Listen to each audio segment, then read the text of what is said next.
And now the wrestling match begins.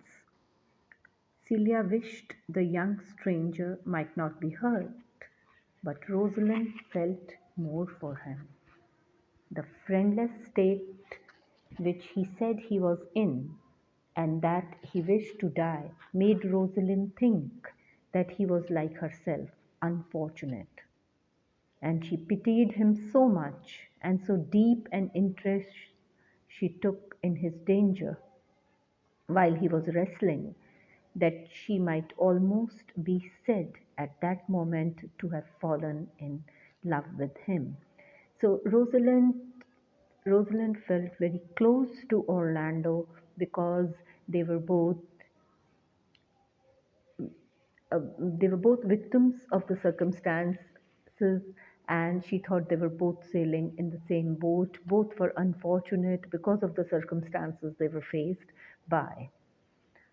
The kindness shown this unknown youth by these fair and noble ladies gave him courage and strength, so that he performed wonders, and in the end completely conquered his antagonist, who was so much hurt that for a while he was unable to speak or move. The Duke Frederick was much pleased with the courage and skill shown by this young stranger, and desired to know his name and parentage, meaning to take him under his protection. The stranger said his name was Orlando, and that he was the youngest son of Sir Roland de Boys. This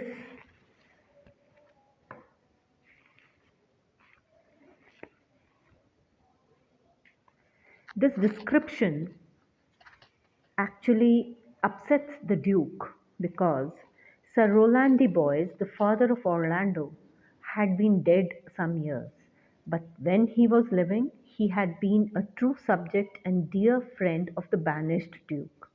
Therefore, when Frederick heard Orlando was the son of his banished brother's friend, all his liking for this brave young man was changed into displeasure, and he left the palace in very ill humour, hating to hear the very name of any of his brother's friends, and yet still admiring the valour of the youth.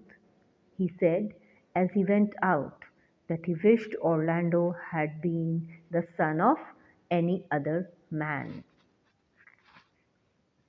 Rosalind was delighted to hear that her new favourite was the son of her father's old friend, and she said to Celia, "My father loved Sir Roland de Boys, and if I had known this young man was his son, I would have added tears to my entreaties before he should have ventured."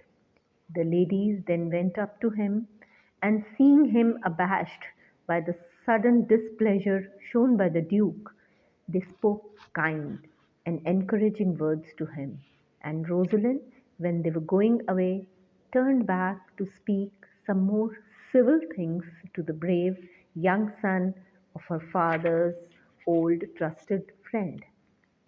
And taking a chain off from her neck, she said, "Gentlemen, wear this for me. I am out of suits with fortune, or I would give you a more valuable present." When the ladies were alone, Rosalind's talk being still of Orlando, Celia began to perceive her cousin had fallen in love with this handsome young wrestler, and she said to Rosalind, "Is it possible you should fall in love so suddenly?" Rosalind replied, "The Duke, my father, loved his father dearly." "But," said Celia, "does it therefore follow that you should love his son dearly? For then I ought to hate him, for my father hated his father. Yet I do not hate Orlando." This is what Celia says. So, out of these five paragraphs which I have read out and which carry the story of As You Like It a little further, Today I have a little different assignment for you people to follow.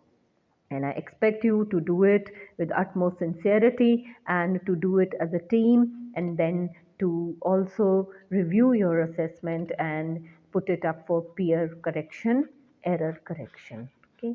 Now I give you these words and I want you to find out the meaning, to write out the meaning, and then to use these words in your own sentences.